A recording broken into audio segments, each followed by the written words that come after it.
Welcome to the PIWORLD 2020 Roundup of the Year, and we're running a series of interviews with the most popular guests of the year.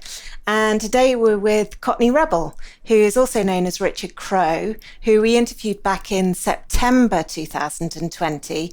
Richard runs a private chat room and is also active on Twitter with the Twitter handle @RebelHQ. Hello, Richard. Hello, Tamsin. Good morning. Good morning. So what sort of year has it been for you? I mean, you started off not great with your health, and then how's it panned out in terms of your performance to date? I was quite lucky in that before, I was in intensive care in March and for a little while. And prior to that, as soon as the COVID took off, I sold everything early February.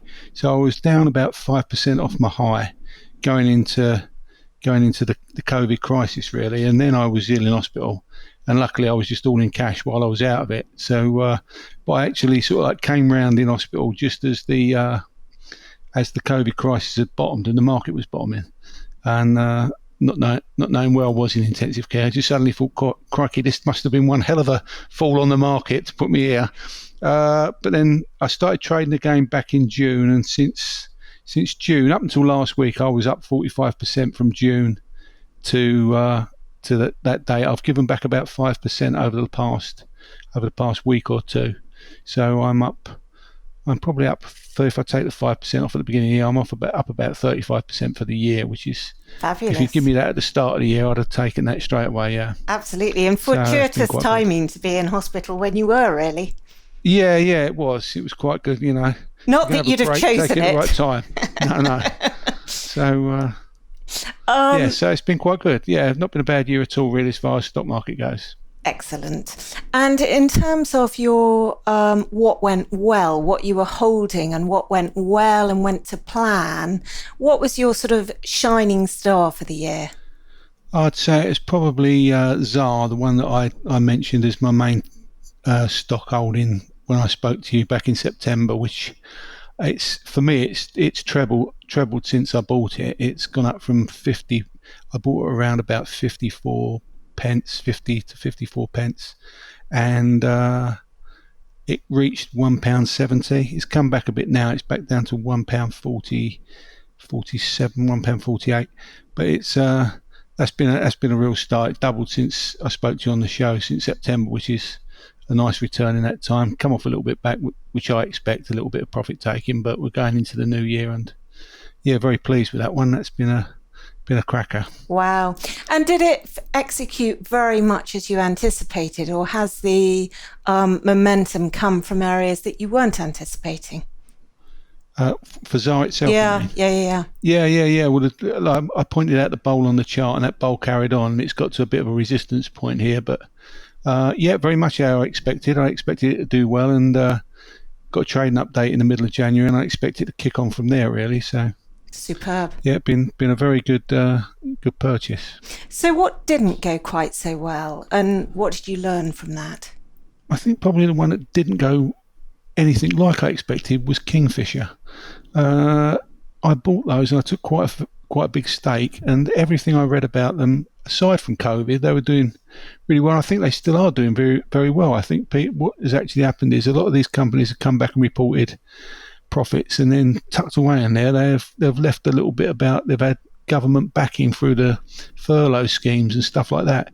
And initially, the headline, you think, wow, they're doing well. Then you dig deeper down it, and it says, oh, you know, we picked up this much from the government for helping us to do this or to furlough and stuff. And by the time you strip that out, obviously, then the prices, the performance hasn't been as good. And I think partly that might be part of the reason with Kingfisher.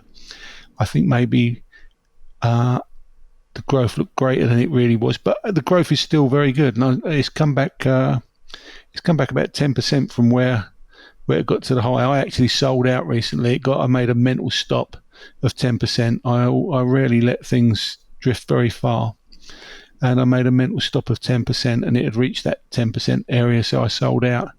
It'll probably bottom where I sell out, because that's what normally happens. And so I'm keeping an eye on it, and I will revisit it as soon as I think it's back in the uptrend again, I think. But just for now, until I really know the reason for the pullback, I've taken my money out of there, and we'll revisit later. Where did you anticipate the growth was going to come from for it? Well, everybody's doing this DIY stuff, you know, and like I say, I go to Screwfix and go to B&Q, and everybody seems to be queuing out the doors in these places when you go and see them. So they are doing well still, and they're doing well over in the continent as well, because they've got places in Europe which are doing well. But France is a big area for them, and France has had a bit of a bigger lockdown, so I think that's probably spooked the market a little bit. Obviously, we've had extra lockdowns here, and I think probably it may have got a little ahead of itself, and now investors have taken a bit of money out. Now it's starting to look interesting again. I don't think they have an update. They have a trading statement. They've had their trading statement in December, unlike other retailers that do it in January. And so I expect they won't have a trading statement in January, but probably coming up towards March, they should be back in the point where people are buying them again in anticipation of the trading statement. So a little bit before then, probably worth watching for late January for a re-entry point. And what did you learn from Kingfisher? You can always be surprised, I think. When you look like a nailed on, that was going there, and everything on there just looked to me that they've got it. And I still think they have. I think that the guy there, Thierry Garner, who's the new CEO, has batted that into shape well. And I think people have sort of, they've looked at the fall, and they've thought that they're not doing as well as they are doing, but they are still doing well despite the bonus they're getting from COVID. They're doing well still, and I think there'll be a point later down the line where they're good. But like always, you know, you see these things, and it looked a nailed on to me. Retailers that are doing stuff online, and you're in DIY, it just looked so nailed on. And similar thing happened with Haldens a little while later. Haldens had a trading statement out, and I thought, oh, well, that's going to go, because I've watched Haldens so many times. When I have a good trading statement, they zoom away. I bought them for a trade, and that went wrong as well. You know, I just assumed that would do what it's always done in the past, and then I think deep down people were thinking, well, they've had a bit of help from the government here as well, and they're not mentioned that so far. So those things are things that I've watched now. I watch when a company comes out and says it's doing this well, dig a little deeper into the results a little bit further and see what the benefit was from government schemes and things, and take that into account as well. But still a pretty good overall performance for the year. So probably it's cutting your losses that has saved you. I never, when stocks start to slide, I rarely hang in there. You know, if I think something's going down, it's got further to go, I'd sooner jump out and just buy back in lower.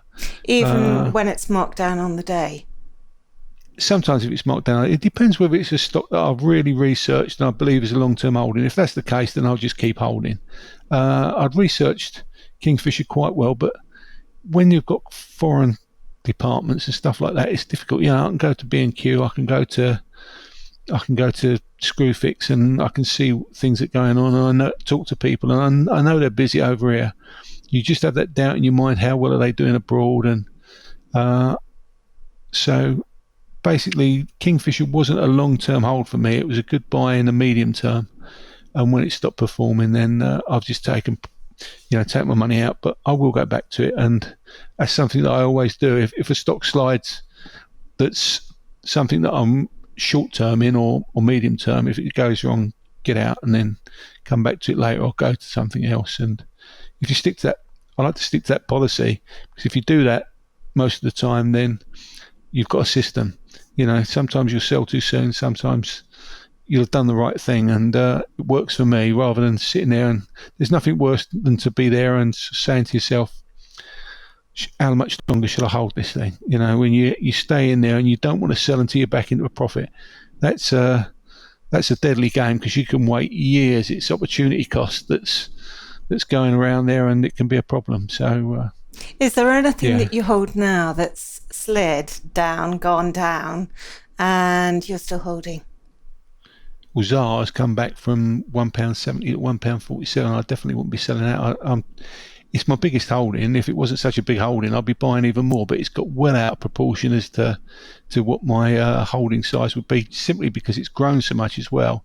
And I've added, and it's got to a size higher in my portfolio than I think I've ever held anything before. But I've looked at this, and later in life, I've decided that sometimes you've got to back your research and back what you believe in, and that's one where it's come back, but I'm not moving on that one. That's staying. So what is your pick for 2021? If I was to pick something, it'd be Xaar again, to be honest. I think it's got to the end of the year. It's only just started to move. The new boss is in there. He's gone in there. It's like an Aladdin's cave. The old boss had ignored everything else for the sake of just focusing on one thing that they spent 70 million on, and he's abandoned it.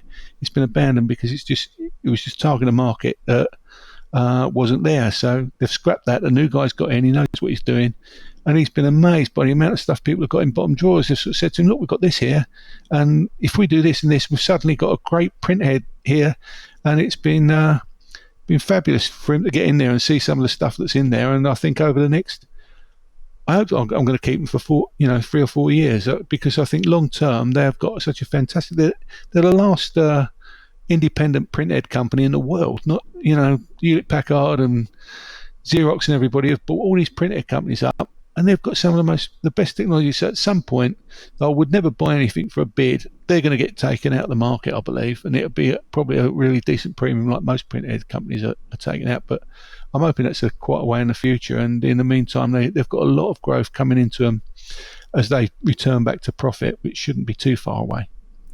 Brilliant. So, thank you very, very much, Richard. And just remind us, where can people find you? If they want to contact me, Twitter's probably the best place, and that's @RebelHQ on Twitter.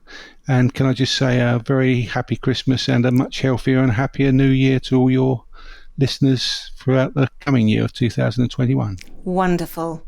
And as I've mentioned, we've got this interview roundup series with our top guests from 2020, and you can find them all on piworld.co.uk. And as Richard said, wishing you all a very happy and prosperous 2021.